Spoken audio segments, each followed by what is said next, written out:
문의 주셨던 분이 물어보셨던 내용이 이런 게 궁금할 수 있겠구나라는 생각? 얘기를 하긴 했었는데 전에도 제가 허벅지 운동에 대해서 영상 하나 만들었었죠. 예전에 이제 영상 올렸던 게 있는데 그래서 이때 제가 발 앞꿈치를 사용해라 이거를 좀 강조를 했어요. 근데 이거에도 차이가 있어요. 이미 몸의 균형이 꽤 좋으신 분들은 굳이 발 앞꿈치에 신경을 쓰실 필요가 별로 없어요. 많이 없습니다. 그 사람들은 자기가 어떻게 운동하는지도 모르서 운동을 굉장히 잘할 거예요. 이런 거 인지 안 해도 되거든. 이거에 대해서 물어보신 분이 무슨 이야기를 하셨냐면 책에서는 발 뒤꿈치랑 엉덩이 근육이 연결되어 있어서 발 뒤꿈치를 잘 눌러주라고 돼 있다 라고 말씀하셨어요. 일단은 발 앞꿈치 위치가 어디냐 물어보셔서 발 앞볼? 엄지발 쪽에 있는 볼 있죠? 여기 말하는 거 맞습니다.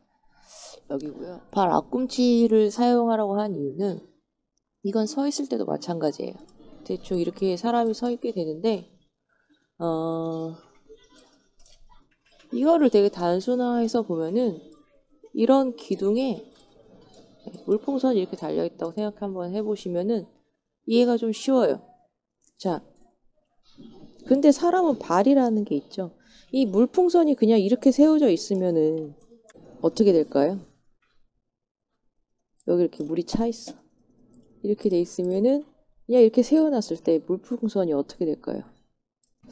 이거를 이야기하는 게 맞나 싶어서 너무 별거 아닌 답이라서 말을 할까 말까 고민하시는 분도 아마 계실 거예요. 당연히 앞으로 쓰러지기가 쉽겠죠. 네. 여기가 무거우니까 전체적으로 인체도 척추라는 기둥이 뒤쪽에 가깝게 돼 있단 말이에요. 가슴과 배가 앞으로 튀어나와 있죠. 얼굴도 앞으로 튀어나와 있어요. 허벅지 근육도 앞쪽으로 좀 많이 더 돌출돼 있어요. 그렇기 때문에 인체도 앞으로 쓰러지기가 쉬워요. 그리고 인체는 주로 우리가 뒤로 몸을 휘어지게 하기보다는 앞으로 숙이는 경우가 더 많죠. 앞으로 숙이는 게 더 쉽게 되어 있다는 이야기거든요. 자, 이 기둥이 앞으로 무게가 많이 쏠려 있어서 앞으로 쓰러지기 되게 쉬운데 앞으로 쓰러지지 않게 하려면 어떻게 하면 될까요? 발에 대해서 이야기하고 있었으니까 발 앞꿈치랑 발 뒤꿈치의 기준으로 봅시다. 이 발 뒤꿈치에 못을 단단하게 더 박아두는 것과 그냥 여기에 나무 판자 하나 더 연결해서 붙여놓는 것 중에 어느 게 더 쉬운 방법일까요? 어느 게 유지가 더 길까요? 그거를 생각해 보시면 아마 될 거예요. 요거를 생각해 보시고 직접 본인이 생각했던 운동 방법들에 대해서 운동 동작들 이거를 직접 해보시면은 이런 차이가 생기는구나 라는 걸 어느 정도 이해하실 거예요. 그리고 이쪽에 힘이 너무 강해지면은 어쨌든 중력을 받아서 그 힘을 받는 위치는 이 기둥이 된단 말이에요. 여기에는 압력이 흐르고 있어요. 근데 여기에 또 힘을 주게 되면은 이 부위는 또 관절이란 말이에요. 발목 있잖아요. 안 그래도 압력이 생기는 위치에 있는데 거기에다 힘을 더 주게 되면은 힘을 플러스 알파로 해서 압력을 더 높이는 일이 된단 말이에요. 그만큼 관절이 더 많이 눌리는 게 되는 거죠. 이 차이, 무게가 앞쪽에 더 많이 쏠린다는 것을 생각해 본 상태에서 이것을 좀 더 쉬운 방법으로 균형을 잡기 위해서 어떤 선택을 할 것인가를 생각해 보시면은 본인이 생각하는 답을 분명히 찾을 수 있을 거라고 생각을 해요. 그리고 아사나 리딩에 대해서도 문의를 줬어요. 활 자세에 대해서 어떤 문제로 인해서 리딩에 대해서 문의를 주셨냐면 허리랑 무릎, 통증. 아마도 활 자세를 할 때 허리나 무릎에 좀 아프다라고 말씀하시는 분들이 있으시지 않나 싶어요. 활 자세는 서서 하는 자세가 있고 엎드려서 하는 자세도 있죠. 서서 하는 활 자세가 아마 이거 말씀하신 거겠죠? 일단은 이 자세를 왜 하는가 이것부터 생각해 봐야죠. 보통 활 자세들 수련들 하시나요? 엎드려서 하는 활자세는. 네, 뭐 이거겠죠? 아마 여기는 강사님들도 계실 거라 수업 시간에 활자세 한 번씩은 다들 해 보셨을 거예요. 수업 저기로도 시퀀스로도 넣어서 해 보셨을 거고. 주로 활자세를 왜 할까요?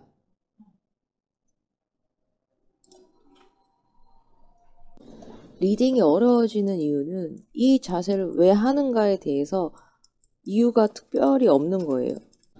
그냥 시퀀스 비니까 넣었다거나 뭔가 자세가 연결되는 것 같아서 넣었다거나 이게 그 수업 시퀀스에서 어떤 역할을 해줘야 될지 자세적인 역할, 이 자세를 통해서 무엇을 얻으려 하는가, 이런 이유가 없기 때문이라고 보시면 돼요.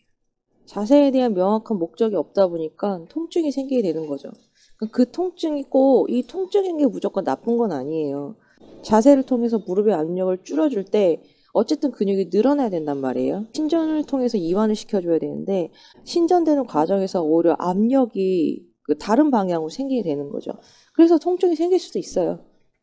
물론 그 통증이 너무 자극적이지는 않는 게 더 좋겠죠. 이완되는 과정이다 보니까. 그러니까 통증이 생긴 순간 그냥 무서운 거예요. 선생님 이 자세 하면 너무 아파요 하는 순간 내가 자세를 잘못했나? 라는 걱정만 앞서는 거죠. 왜 이게 통증이 생겼나에 대한 이유를 알 수가 없는 거예요. 왜?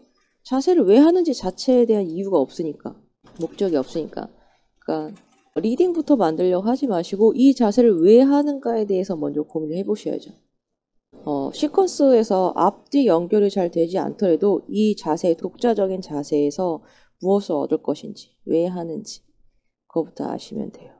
그러면 본인의 리딩이 생기겠죠. 이 자세 내가 하려는 이유는 이거였고 이걸 통해서 뭐 어떤 느낌을 만들어주고 뭐 그런 것들. 일단은 이게 먼저 선행돼야 될 거예요. 가슴 위아래 늘리고 장요근 허벅지 늘리고. 답이 다 나왔죠? 여기서부터 여기까지가 연결이 되죠? 네, 여기서부터 여기까지 거리를 멀게 늘려주는 동작인 거죠. 여기가 멀어지면 돼요. 근데 이 점과 이 점을 멀어지게 하겠다고 여기를 눌러버리면 과연 여기서 여기까지가 멀어지게 된 걸까요? 아마 아닐 거예요.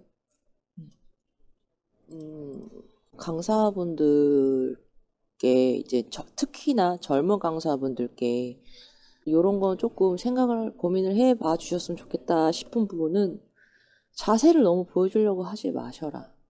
젊은 만큼 관절의 공간이 충분하고 그만큼 유연하기 때문에 아무래도 나이가 드신 분들, 이미 너무 몸이 많이 뻣뻣해지신 분들에 비해서는 자세가 잘 나올 수밖에 없어요. 사실 엎드려서 하는 활자세에 대한 리딩의 확신이 없으면은 서서 하는 활자세 절대 시키면 안 돼요. 바닥에 엎드려서 하면은 자세가 잘못 나오더라도 어쨌든 바로 안정을 찾을 수 있는 거리, 바닥과의 거리가 굉장히 가깝거든요. 다리 풀어버리면 되니까. 근데 한 발로 서서 하게 되면은 요 발 하나에 의지하게 된단 말이에요. 이거 하기도 바빠 죽겠는데 이걸 어떻게 신경 씁니까? 네, 신경 못 써요. 그래서 골반, 무릎, 발목 다 나가죠. 발이 바닥을 딛는 형태는 이미 망가지는 건 당연하고 내 수업에 들어온 사람들 몸 망가뜨리려고 작정하는 행동이 될 가능성이 훨씬 높아요. 파당구시타 다누라 아사나. 파당구시타가 뭐였더라? 잠시만요. 활자세. 일단은 금간 거 다 좀 아물 때까지 어느 정도 기다리시고 파당구시타보다는 비둘기 자세부터 천천히 하시는 게 낫겠죠. 네. 어쨌든 뼈가 아물고 뼈가 아물면 뭐 그러니까 복부에 힘을 주는 게 아니라 힘이 들어가지는 정렬을 잡는다고 생각하시면 돼요. 그러니까 보통 사람들이 요가, 아사나 운동이든 하다가 다치게 되는 이유가 정렬을 통해서 저항력이나 힘이 생기게 되는 게 아니라 근육에 직접적으로 힘을 줘서 골격을 압박하기 때문이라고 보시면 돼요. 그래서 이제 좀 금간 거 다 아무시면은 운동하는 방법을 기존의 방법이랑 완전히 반대로 한다고 생각해 보시고 천천히 한번 해보세요. 힘이 들어가는 근육의 힘을 다 풀고 그냥 움직임의 방향성만 만든다? 그러니까 힘을 줘서 만들 필요 없거든요. 끌어내리는데 어깨는 더 펴려고 하고 하다 보니까 그 뼈가 끌어내리는 힘이랑 밖으로 벌리는 힘에 완전히 으스러진 거죠. 뭐 근육만 있는 건 아니까 근막이 그냥 그대로 압박해버리거나 하면. 그리고 복부 쪽은 복횡근, 복사근 같은 거에 내복사근, 외복사근, 그 다음에 복직근 총 4개의 근육이 합쳐져서 근막으로 연결돼 있잖아요. 그러니까 그만큼 힘이 세요. 골격이 없는 복부를 받쳐줘야 되기 때문에 다른 부위에 있는 근육들보다 더 이 압박력이 센 거예요. 그리고 갈비뼈는 얇잖아요. 다른 뼈에 비하면. 그래서 그럴 가능성이 높다고 봐요. 그 방법으로 하면은 뼈에 금이 간다는 걸 이미 아셨으니까 안 갔으면 좋았겠지만 그 방법을 최대한 안 하는 방법 쪽으로 찾아보시면 더 나을 것 같아요. 치골은 후방처럼 말해서 치골이 골반이 정방경상 아니신 것 같은데 그러면? 근육 스트레칭으로 어떻게 골격을 잡아요? 근육을 그러니까 지금 야수님이 본인이 쓰신 글을 쭉 읽어보세요. 그러면은 의문점이 좀 아마 생길 거예요. 아니면은 제가 이걸 이야기했을 때 정말 왜 이렇게 얘기를 했지? 라는 의문을 좀 더 쉽게 이해할 수 있다. 근데 대부분이 다 이렇게 말씀하십니다. 지금까지 이렇게 물어보지 않으신 분들이 없어요. 사회적으로 그렇게 알려져 있고 그렇게 다들 이야기하니까 특히 전문가라는 사람들이 다들 그렇게 얘기를 해요. 자, 허리가 전만이고 허리 요추죠. 골격이에요. 골반은 전방경상인데 골반 골격이죠. 치골을 후방처럼 말려서 치골이 ASIS보다 누웠을 때 많이 위로 올라온 상태입니다. 치골 골격이죠. 그래서 꼬리뼈가 말려서 엉덩이가 꼬리뼈도 골격이죠. 그런데 전방경사이냐 아니냐 별로 중요하지 않습니다. 이게 기준이 어디냐에 따라서 전방이 되느냐 후방이 되느냐 차이는 엄청나거든요. 완전히 반대로 측정될 수가 있어요. 집중해야 될 건 그게 아니에요. 요추, 허리가 전만이고 요추 골격이고요. 골반 전방경사인데 골반 골격이고요. 치골 후방처럼 말려서 치골 골격이죠. 그 다음에 말씀하신 꼬리뼈가 말려서 라고 말씀하셨어요. 마찬가지로 골격이죠. 예. 다 골격 얘기를 하고 계시죠. 야수님께서. 자, 그런데 입을 바르게 중립을 찾으려면 장요근 스트레칭도 필요한 것 같은데 구체적으로 어떤 동작을 해야 될까요? 라고 말씀하셨어요. 갑자기 결론이 근육으로 가버렸어요. 이거 이해하세요? 지금 제가 무슨 이야기를 하는지 이해를 하세요? 골격 이야기를 하시다가 해결 방법을 근육 스트레칭으로 지금 말씀하신 거예요. 가장 큰 오류가 여기서 발생된다고 저는 봐요. 이 두 아이들의 가장 큰 차이점이 뭘까요?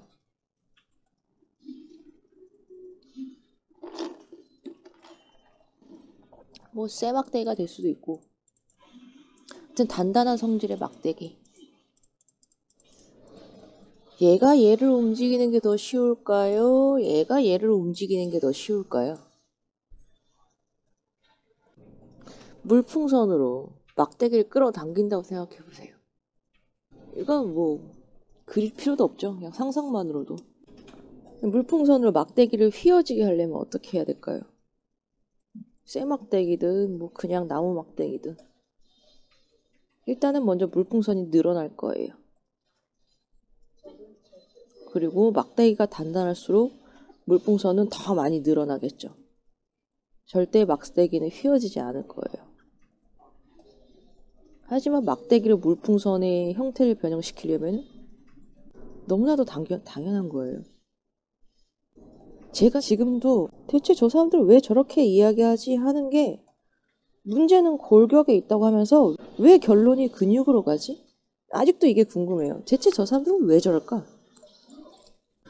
골격이 틀어졌다, 골반이 틀어졌다, 어디가 틀어졌다, 어디가 휘었다 하는데 골격 이야기를 그렇게 해대고서 결론은 근육을 이완시켜줘야 된다. 근육의 운동 다 이런 식으로 간단 말이에요. 골격 형태의 문제가 생겼다면은 골격으로 해결해야죠. 자, 야수님의 체형이 어떻게 변형돼 있건 전반이고 후반이건 별로 상관없습니다. 해결 방법은 똑같아요. 골반, 그 밑에는 다리라는 기둥이 있습니다. 이 기둥이 이렇게 휘어진다면, 이렇게 삐뚤어지게 된다면 골반이 어떻게 될까요? 골반과 허리가. 한쪽으로 기울어지거나 돌아가거나 휘어지거나 하겠죠. 골반과 허리에서 문제가 생겼다는 것은 다리 변형이 일어났을 가능성이 높고 다리가 변형되었을 가능성이 높다는 거예요. 다리 묶으시면 일단 1차적인 해결될 거예요. 기둥의 형태를 바르게 만든다. 일단 이것부터 먼저 하셔야 돼요. 근육의 힘이 너무 세지면은 변형되어 있는 골격을 더 세게 잡고 있다? 영향을 미치기 때문에 근육 이완이 필요하긴 하지만 골격의 변형을 잡으려면은 골격의 형태를 바꿔줘야 돼요. 정렬을. 그래서 다리 기둥의 형태가 흐트러져 있는 거를 바르게 잡아줄 수 있도록 일단은 기둥을 잘 묶어주고 그 상태에서 엉덩이와 뒷벅지, 종아리 이 부분을 늘려줄 수 있는 동작을 하시는 게 좋아요. 그러면 비냐사 동작들과 우타나사나 같은 동작들을 하시는 것만으로도 다리를 잘 모은 상태에서 해야 되는 거죠. 골격의 그 정렬, 그거를 먼저 변형시키면 아무래도 근육은 늘어날 수밖에 없으니까. 사실 근육에 문제가 생겼다면은 이미 골격에 문제가 생겼다? 그러니까 내가 너무 당연하게 생각하는 것들은 인지가 잘 되지 않아요. 그게 문제라고 생각하지 않거든요. 그런 것들이 뭐가 있는지를 찾아내는 게 아마 인체를 알아가는데 첫걸음이지 않을까 싶어요.